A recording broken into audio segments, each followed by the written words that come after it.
Hi, and welcome back to Map the Maze. You may notice something different about the podcast this week. Essentially, I've decided to add a YouTube channel to Map the Maze. So this is, hopefully, if all goes according to plan, the inaugural podcast episode that will be on YouTube. So I hope the format works. It's a little bit clunky for me, so I'm trying to figure out how things work, so bear with me. So today I wanted to finish the series that I've been doing in terms of opportunity, that are the opportunities, I guess, that are presented when people come in to mediate for their separation and divorce.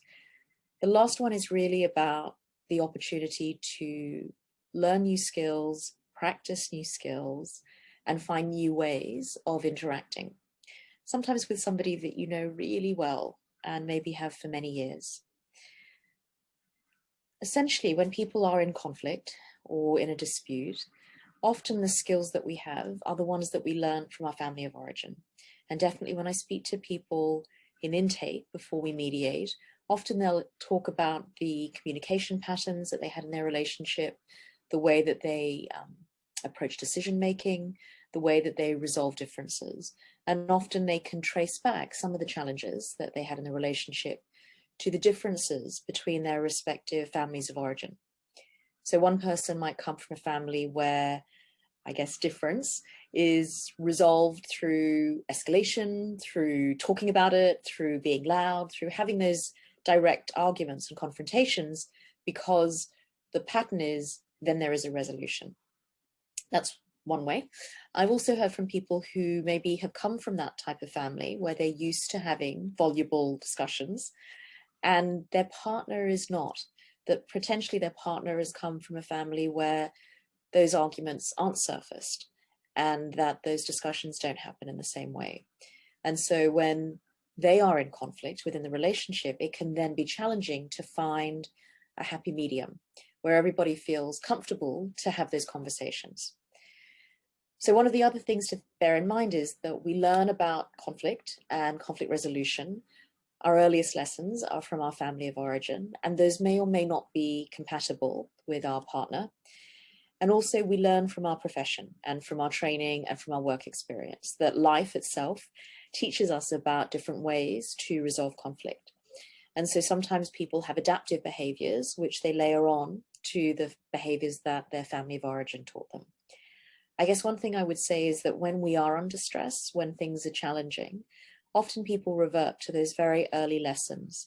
And so when I speak to people who are working through mediation, this can be one of the challenges, that the communication styles, particularly around difference, are so different. Sorry, apologies, it was not an intended pun, but they're so different that people really struggle to find a way to communicate. So why do I say that mediation is an opportunity? The reason is because I think every mediator has at heart, the belief that people have the ability and the resources to resolve these problems themselves. They don't need a third party, they don't need a judge to tell them the answers. But also that we hope that through the mediation process, people can enhance, can learn, can adapt their skills to find a new and hopefully less difficult way to resolve conflict. That some of the benefits of coming to mediation include structuring conversations through the use of the agenda, having ground rules about how the conversation will be held to try and make sure that people don't descend into toxic negativity, that people find a way to address issues that they don't agree on in a way that feels safe and appropriate. So I think one of the big benefits for people who are conflict avoidant, as I am myself, which may seem like a strange confession, or whose partners are conflict avoidant, is that some of those difficult conversations maybe you couldn't have when you were in relationship. But it can be possible, strangely, to find a way to have them when you are separating, because the mediation structure itself, the presence of the mediator, gives people a sense of safety, confidence, structure. It's not going to get out of control. And that can actually help empower people who are avoidant to come to the table and to actually try and address maybe some of the conversations, the issues that couldn't get discussed within the relationship. So I think often people get the opportunity to experience, to maybe try out, to experiment with some communication skills that they may not have had the opportunity to use before. And definitely when we're in mediation, we're hoping that parties pick up on some of the ways in which mediators try and speak to people. So for example, it's very typical that we will try and reframe what the statements that people make, not because we don't want people to be able to express themselves genuinely, but the challenge is if the communication is very toxic or negative or very blaming or judgmental, it can be really difficult for the other person to engage with the substantive content. They're so focused potentially on defending themselves that they can't really address the issue. So one of the things that mediators do, which parties may or may not notice, is that we'll try and reframe statements. So instead of somebody saying, they're a liar, I don't trust anything that they say, I don't trust any of the financial disclosure that they've made, a mediator might reframe that to say, okay, so what I'm hearing is transparency is important to you, disclosure is important, how do we make that happen? So instead of focusing on the negative comment about the other person, what we're trying to do is understand the emotional content of what's been said and try and address the substantive content. So instead of focusing on, yes, you don't trust them, we move it to, how do we fix this going forward? How do we make this better in the future? And I think definitely mediators hope that one of the things people can take away is some of these skills can just make life easier, whether that's with your co-parent, whether it's in your personal life, whether it's in the workplace. So I think communication is one thing that we hope people can take away, that ability to reframe themselves or others.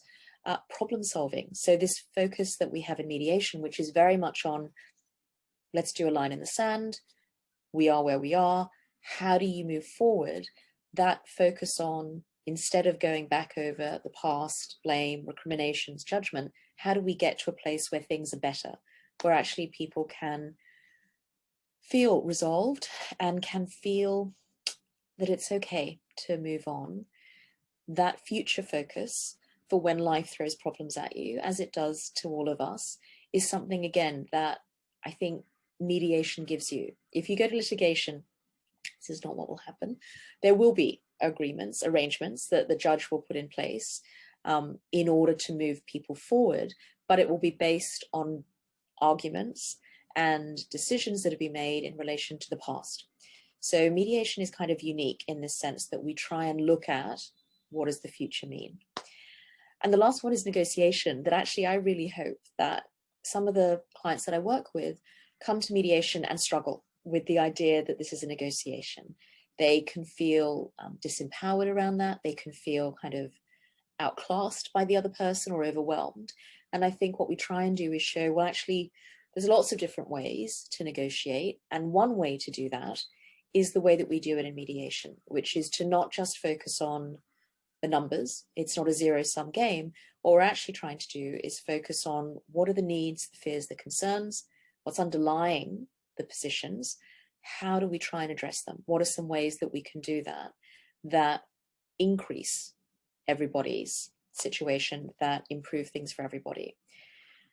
And the real hope is that by having these conversations, using reframing skills, using acknowledgement and communication, focusing on problem solving, focusing on future, focusing on how do we negotiate? How do we respond to a proposal that maybe we don't like, as opposed to just blanket no? Maybe we can find some ways to make a counter proposal back to the other person, to change elements that meet our needs while still meeting the needs of the other person.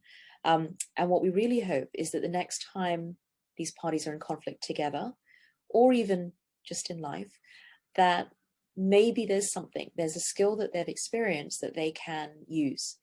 So from that sense, I think mediation is an opportunity. And it might be that the skills that the mediator is using, the ideas that they're sharing, are ones that you already know. And it may be that this is really just repeating things that you already use in your life. But I think for a lot of the people that I work with, some of these ideas are new, that they didn't learn them in their family of origin. They haven't learned them in their work life. And now, as they struggle with this really challenging time in their personal lives, this is a new opportunity. It's kind of hard, I appreciate, to be separating and divorcing and at the same time using a process you've never used before, being surrounded by jargon, having to try and figure out what does my life look like going forward, and if you have children, for your children. But I guess I would say, I think there is a real opportunity to find a different way to co-parent, a different way to deal with conflict, a different way to think about negotiation. And I know that and I think any mediator that I know, really hopes that people can take those lessons away and make life easier. As I said at the very beginning of Map the Maze, my whole ethos is pain reduction. How can we make life easier, better, less stressful? And from my perspective, these skills do that. That if you had asked me before I went off and was trained, when I was working in investment banking, do I have any skills to resolve or reduce conflict? I would have said no. And that would have been a good assessment because I did not. Going away and doing my master's really changed my life. And I think when you talk to mediators and say, talk to me about some of the conflicts that you have in your own life, it can be hard for us to think about it because it's really difficult when you are so immersed in, oh, I've got to analyze this. I've got to think about it. I've got to try and understand what their goals are and my goals and how to. It's very hard to actually get into a shouting match when you're really applying your mind to figure out, how do I reframe that statement and acknowledge them, but yet help us move forward in terms of the substantive content. So I think these skills are life-changing. And I think they, from my perspective, help with that objective that I had when I went off to do my master's, which was figure out, how do I do pain reduction? Because as a conflict avoidant person, at least in my personal life, conflict was really hard for me to experience and to accept as a fact of life. And the reality is, it's a fact of all of our lives. So how do we make it better for ourselves? And if you do have children, these are lessons you can give your children so that when they think back to the lessons they learned from their family of origin, they actually have some great skills that their parents taught them. So that's my take on opportunities for skills learning, which seems a little bit strange, in mediation. This is also the end of the opportunity series. I hope there's something that you think, you know what, maybe it's worth me considering. There are some positives out there. Next week, I'm going to start working on some of the detail around some of these things. So I want to touch on things like reframing, like acknowledgement. How do we actually use them in mediation, and how can people use them in life to make things easier? So thanks for listening. Take care, and I will see you next week. Bye-bye.